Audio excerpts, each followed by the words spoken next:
আজকে আমি তোমাদের বর্ধমান বিশ্ববিদ্যালয়ের এবছরে যারা ফোর্থ সেম পরীক্ষা দিচ্ছ 2026-এ মেজর সাজেশনটা করে দিলাম। এর আগে দেখবে আমি মেজর 1 পেপারটা সাজেশন করে দিয়েছি অলরেডি। আজকে যেটা দিলাম সেটা হচ্ছে মেজর 2 পেপার। এই মেজর পেপারটা কিছু পড়া আছে 19 শতকের কাব্য কবিতা। 19 শতকের কাব্য কবিতা তোমাদের কোড নাম্বার হচ্ছে 4012। এই বিষয়ের উপরে আজকে সিলেবাস এবং সাজেশন। আমি যে সাজেশনগুলো দেবো এই সাজেশনগুলো তোমরা এখন থেকে তৈরি করো, দেখবে তোমাদের বাংলায় আশা করি অসুবিধা হবে না।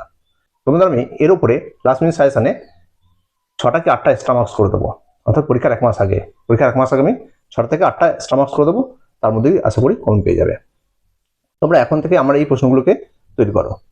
আর তোমরা যারা এখনো চ্যানেলটি সাবস্ক্রাইব করনি অবশ্যই সাবস্ক্রাইব করে রাখবে।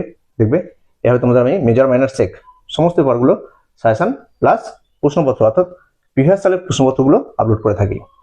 দেখো তোমাদের এবারে সিলেবাস কি দিলাম। সিলেবাস কি আছে তোমাদের 19 শতকের কাব্য কবিতা। তোমার সিলেবাস হচ্ছে 19 শতকের কাব্য কবিতা। দেখো কি আছে এখানে, এখান থেকে আছে বীরঙ্গনা কাব্য মধুসূদন দত্তের। ঠিক আছে, প্রথমে বীরঙ্গনা কাব্য মধুসূদন দত্তের লেখা। তারপরে সারদামঙ্গল, সারদামঙ্গল ঘাট বিহারীলাল চক্রবর্তী, সারদামঙ্গল বিহারীলাল চক্রবর্তী। এরপরে এসা, এসা হচ্ছে অক্ষয় কুমার বড়াল, এসা অক্ষয় কুমার বড়াল। এরপরে যেটা দেখবে সেটা হচ্ছে গীত কবিতা। ঠিক আছে, গীত কবিতা, গীত কবিতার মধ্যে কি আছে কবি, কবি ঈশ্বর গুপ্ত। এরপর ব্যাকুলতা রজনীকান্ত সেন। তারপরে মা দেবেন্দ্রনাথ সেন। এরপরে বর্ষা সঙ্গীত গিরীন্দ্র মোহিনী দাস। এরপরে মাইকেল মধুসূদন দত্ত নবীনচন্দ্র সেন। তারপরে ডেকে আনো কামিনী রায়। এরপরে বিরহ প্রিয়ঙ্বদা দেবী। এবার মধ্যাহ্ন বিজয়কৃষ্ণ মজুমদার। তাহলে একটা জিনিস লক্ষ্য করেছো, তোমাদের কিন্তু সিলেবাস কিন্তু অনেক বড়। এত বড় সিলেবাসের মধ্যে থেকে তোমাদের লিখতে হবে 6টা, থাকবে 10টা। 6টা প্রশ্ন লিখতে হবে, থাকবে 10টা। 10টার জন্য তোমাদেরকে কত কিছু করতে হচ্ছে। শুধু এরকম একটা পেপার নয়, এইভাবে তোমরা মেজরে 3টে পেপার পরীক্ষা দেবে এবং মাইনারে 2টো। তাহলে মোট বড় প্রশ্ন 5টা প্রশ্ন 5টা পেপারে পড়ে যাচ্ছ। এই 5টা পেপারের সাথে তোমরা একটা এমসিকিউ দেবে, এইসি এমসিকিউ এসি উপরে দেবে একটা, আর হচ্ছে 5টা বড় প্রশ্ন। এই 5টা বড় প্রশ্ন তোমরা এখন থেকে যদি না রেডি করো তাহলে কিন্তু তোমাদের পরীক্ষায় সময় যথাযথ উত্তর লিখতে পারবে না, প্রশ্ন কমন পেয়ে যাবে। ঠিক ইউটিউব চ্যানেল থেকে আমার হোক বা অন্য কোনো চ্যানেল থেকে তোমরা দেখে ঠিক প্রশ্ন কমন পেয়ে যাবে। যেটা পাবে না সেটা হচ্ছে উত্তর লিখতে, কারণ উত্তরটা তোমাকে নিজেকেই মুখস্থ করে লিখতে হবে। ঠিক আছে, এবার দেখো এত বড় সিলেবাস থেকে আমি গুটিগত কতগুলো কিছু প্রশ্ন দিয়েছি, সেই প্রশ্নগুলো তোমরা একটু নোট করে নাও। তবে কি কথাগুলো শুনবে, শুনে নোট করো। ঠিক আছে, দেখো প্রথম প্রশ্ন আমি কি দিয়েছি। দেখো বীরঙ্গনা কাব্য থেকে, বীরঙ্গনা কাব্য মাইকেল মধুসূদন দত্ত। বীরঙ্গনা মধুসূদন দত্ত থেকে কি দিয়েছি, প্রথম প্রশ্ন দেখবে যেটা সেটা হচ্ছে পত্রকাব্য কাকে বলে, বীরঙ্গনা কাব্যের সার্থকতা অর্থাৎ নামকরণের সার্থকতা আলোচনা করো। ঠিক আছে, তার পত্রকাব্য কাকে বলে, পত্রকাব্য হিসেবে নামকরণের সার্থকতা আলোচনা করো। এরপরে যেটা দেখবে সেটা হচ্ছে গিয়ে তারা চরিত্র এবং কৈকায়ী চরিত্র। দেখবে তারা চরিত্র এবং কৈকায়ী চরিত্র আলোচনা করো।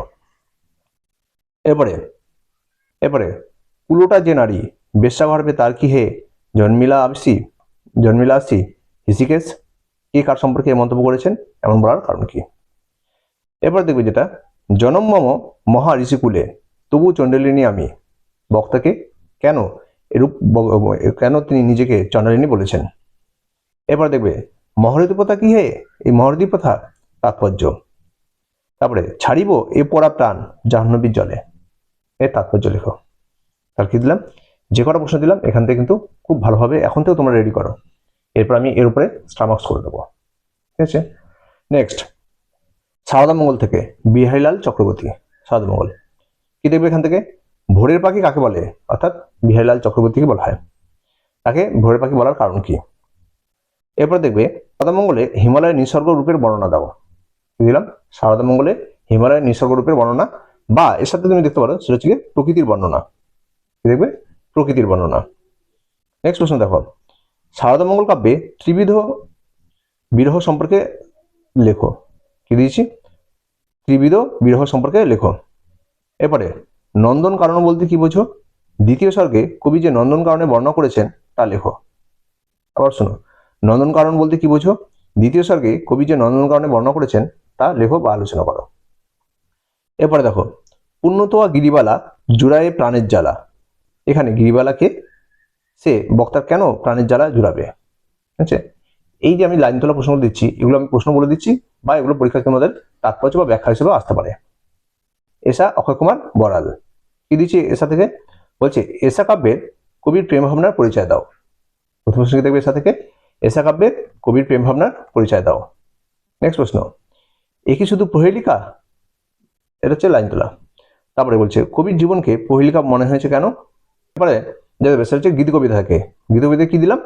কবি। কবিটাই হচ্ছে গীতি কবিতা একটা নাম। কার লেখা? ঈশ্বরচন্দ্র গুপ্ত। কবির নাম ঈশ্বরচন্দ্র গুপ্ত। দেখো প্রথম প্রশ্ন কি দিয়েছি? প্রথম প্রশ্ন হচ্ছে কবি কবিতায় চিত্র করে চিত্র আর কবি চিত্রের মধ্যে তুলনা করো। প্রশ্ন কি দিয়েছি?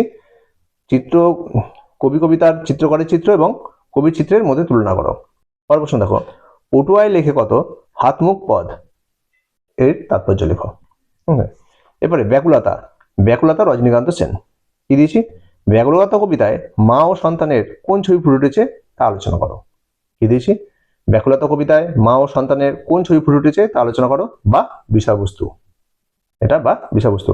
এবার দেখো এই প্রশ্নটাই আর ঘুরিয়ে যদি আর একটা লাইন তোলা দিয়ে আসে তাহলে কি দেবে? দুর্বল শাবক ভাবে কতক্ষণে মাকে পাবো। কি দিয়েছি? দুর্বল শাবক ভাবে কতক্ষণে মাকে পাবো। এখানে কি মাতৃভাবনার পরিচয় দাও।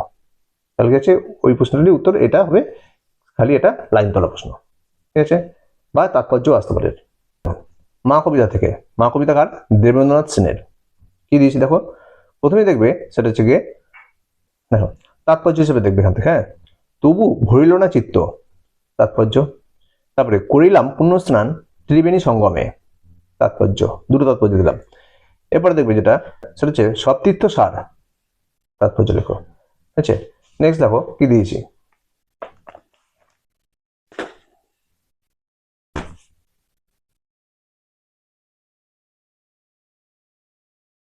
নেক্সট দেখো কি দিয়েছি।